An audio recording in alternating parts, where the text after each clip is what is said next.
Hello, I'm back with another video. My name is Lynna Ann Rose, and let's just jump right into it. First time I got drunk, I was 8 years old. But let's do a little bit of back history on my family or the era that I grew up in. I was born in 1964. So, in the environment that I grew up in, it wasn't uncommon, to let your 2 or 3 year old have a sip of beer. And I know that was happening to me because I know at 4 and 5 years old, if my mom had a beer cracked open or some wine, I would ask her, "Can I have a sip?" And she would give me a sip. But it was just one sip. And I knew that's all I could have.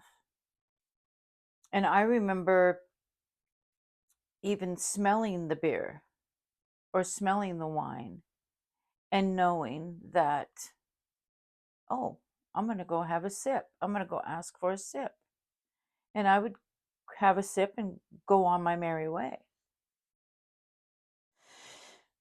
My mom divorced her second husband, and we were catapulted into apartment living. And my mom was single for a while. It was just me and my older sister.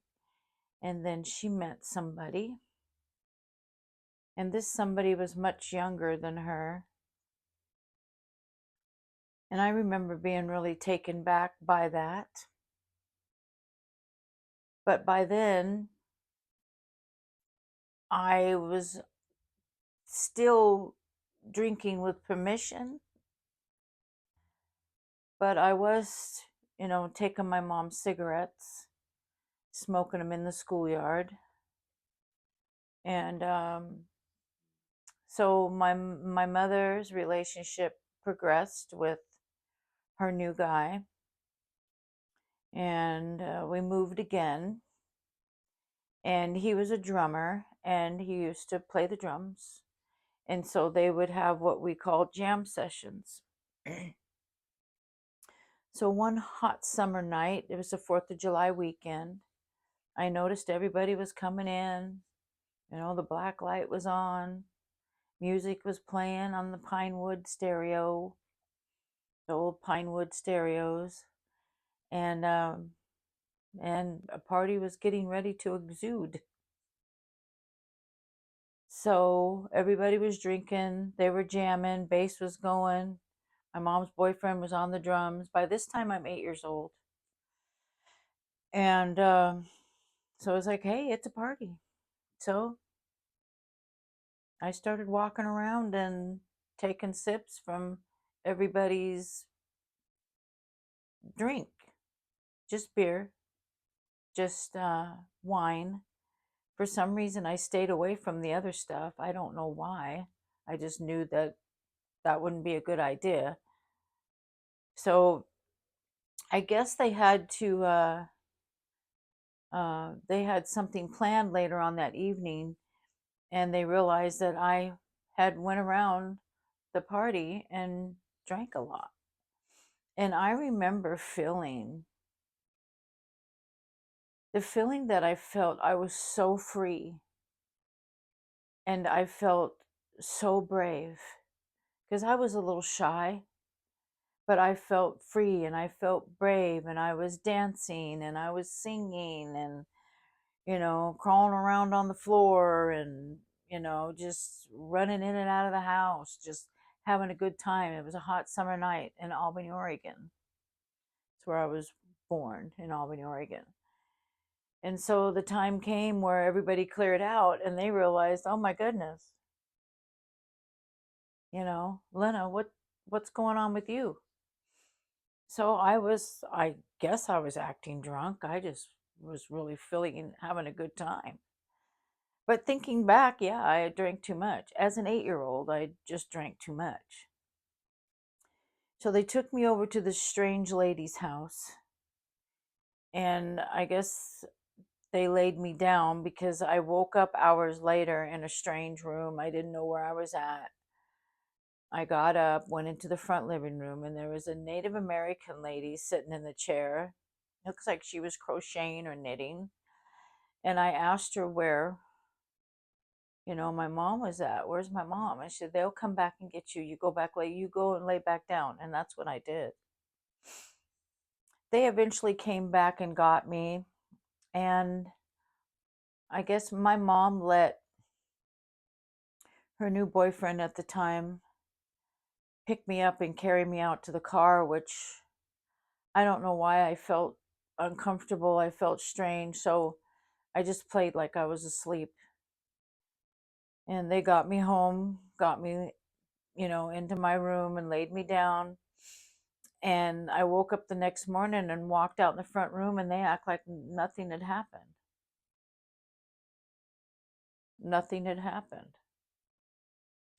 But for some reason, I knew at the time that because I had one sip too many, I knew it was wrong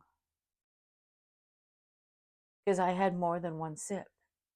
And that was all I was ever allowed. So going around, having a sip of everything, of beer and wine. I think it was wine coolers. They were wine coolers. I'm not going to reminisce, but I loved wine coolers when I was younger. And so that's how it all started. I started a positive relationship with alcohol. And I didn't do it every day at that time. I wasn't doing it every day. It was just when it was in the house or when I can ask for a sip. But by the time I was 10, my mother had married her boyfriend, was on her first child with him, and she gave birth to her first child, and we moved to Washington, the Pacific Northwest. And we moved over here, and I have an older sister, and we moved up here, and my older sister didn't want to be here, and she left. She hitchhiked back to Oregon, and she never came back, which absolutely devastated me. Absolutely devastated me. I'm the one that found her runaway note that she left on her bed, and I was devastated. And mom did tell me that from that time on, I was never the same, and I wasn't. I was not ever the same. It was a pain I think it was my first real feeling of abandonment, was my sister leaving. And so I started, getting into the wrong crowd at 10 years old, getting in the wrong crowd. By this time, I was, smoking cigarettes like a grown up. I'd take a drag off that smoke and inhale it in, blow it out. I was blowing smoke rings, however they do that. Oh, that was probably cringy, sorry. But doing the whole nine. And eventually, my stepdad, oh,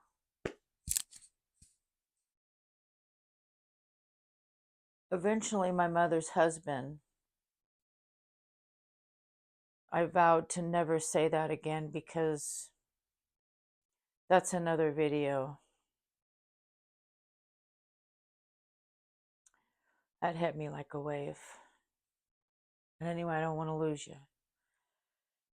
So back to what I was saying. My mother's husband, they ended up having two daughters together, two kids, two daughters together. And by this time he had went into the academy. He had became a police officer in the Algona, Washington area, Pacific, Auburn, Algona. They're kind of all one circle. That's where all the rookies go. And he ended up, being a police officer there. And what he was doing was, he'd pull over these young kids, and these kids would have, weed and other stuff. Well, he would turn in the weed and the other stuff, but he would keep the alcohol and he would bring it home and he would set it on top of the fridge. And I was like, wow. And back in the day, there was a vitamin my mom took. It was a 1 a day bottle, and they were glass, and it even had a glass lid. It had like rubber around it so it would close tightly. And I was putting alcohol in that off the bottle, pouring alcohol in that. And what at this time, yeah, I was still about 10 or 11. And I started not going to school, and when I did go to school, I would leave halfway through the day. And and I was drinking pretty much throughout, you know. This time I was drinking off and on whenever the alcohol was in the house, whenever I can get it, I did. And then fast forward, I was 13 and I was still drinking, and I was drinking early in the morning. This was not like after school or halfway through the day. I was drinking, when I got up. I was drinking at the bus stop, waiting for my bus, literally. I guess one day I got on the bus and the bus driver noticed my alcohol smell. And when we got to school, he reported it. They pulled me out of class. I went to the office.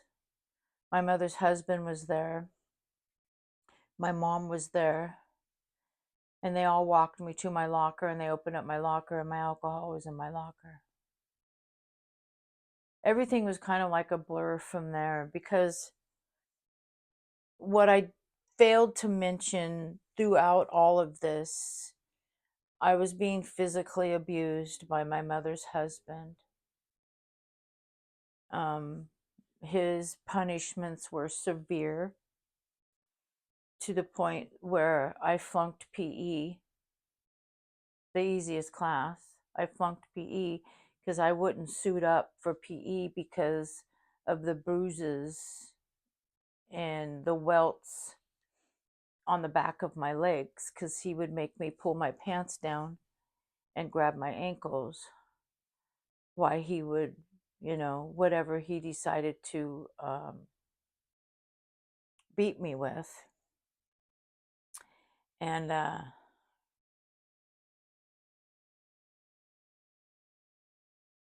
so my mom and her husband decided that I was out of control. I was drinking, I was smoking, I was skipping school. So my mother's husband um, had a brother, my mom's brother-in-law, I guess, and her wife. They decided that that they could raise me better. So um, my mom packed my bags and took me over there. I was 13 going on 14. They lived in a place called Forest Park outside of Burien. Beautiful homes, windy roads. We lived in I called the neighborhood of the brick houses. I guess it was a thing back then. Just brick houses everywhere. And this house was really pretty, and I had my own room.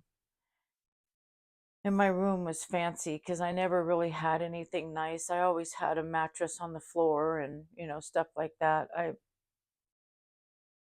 They bought me new things. I had like brand new socks and just brand new underwear. I never really had any of that kind of stuff. Excuse me. And I think that went on, them taking care of me went on for about a little over a year. But I was still drinking. Now I was in a neighborhood, or I was around rich kids, and I had uh, befriended a girl that their house was bigger than the house I lived in, and but when we got out of school, um, every morning I would tell them that I'm going to go over to my friends after school. We're going to do homework, but she didn't drink, and I remember her actually asking me, "Do you just come over here to drink my parents' alcohol?" Because that's what I would do. I'd go straight into the house, take a beeline over to the record player area. That's where they had their cocktail thing. And, I would just drink the wine. I eventually graduated into hard alcohol by the time I was 16. But I came home one day and she calls me in the dining room and tells me that her and her husband's getting a divorce and that I'll be going to a group home. What? Going to a group home? Why am I going to a group home? And that's when my whole life changed. That's when my whole entire life changed. I didn't understand why couldn't I go back to my mom's? My mom claims that she didn't even know I was going to go back into a group home. She didn't know I was going to a group home. She didn't really realize I was in a group home until she got a bill for $900 in the mail. $900 a month back then to keep me in a group home. It was out in Woodlandville. It was called the Ark in Woodlandville. And my first night, I met my roommate when I eventually got to the group home. My roommate was a 14-year-old heroin addict.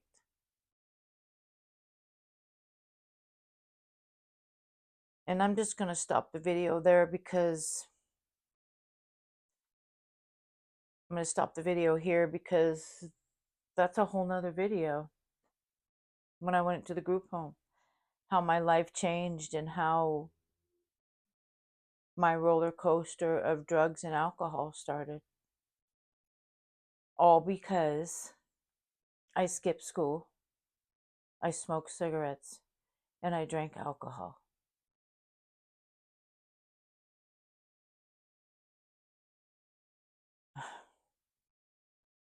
If you're a parent, just love your children through the hard times. Because group homes and institutions and stuff like that, they claim that they can help you with your child, but don't do that. I would never, I'm a mother of two. I would never throw my children away.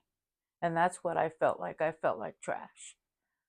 I felt like I was being thrown away because of an environment they raised me in. Not one time, not one time did they look me in the face and say, "You can't drink. Don't do that. You're too young." Not one time. It's almost like they moved around what was happening to me because I don't ever remember them telling me that I couldn't do this. And honestly, the only time I got my ass beat from my stepdad was because they caught me smoking cigarettes. Had nothing to do with the alcohol. I get my ass beat over letting the dog. I accidentally let our dogs fight. I couldn't break them up. It was two Dobermans and a Great Dane. We had two Dobermans and a Great Dane, and they all got into a fight. What am I supposed to do? Break that up? No. That's a whole nother video. But a lot of stuff that's happened to me in my life is the reason why I drank, and what I just shared with you is mild compared to how I feel that when they put me in that group home is when it just catapulted me into drinking and drugging for years, for absolute years. So I wanted to share that with you. My first drunk was 8 years old, and my adults in my life allowing me to have a one sip here and one sip there, I think it just fueled um, my dependency for alcohol and drugs. But anywho, if you made it this far, I appreciate you. Like, comment, and subscribe. Give me a thumbs up because I care. I was sober yesterday and I'm sober today. And until the next video, love you. Bye.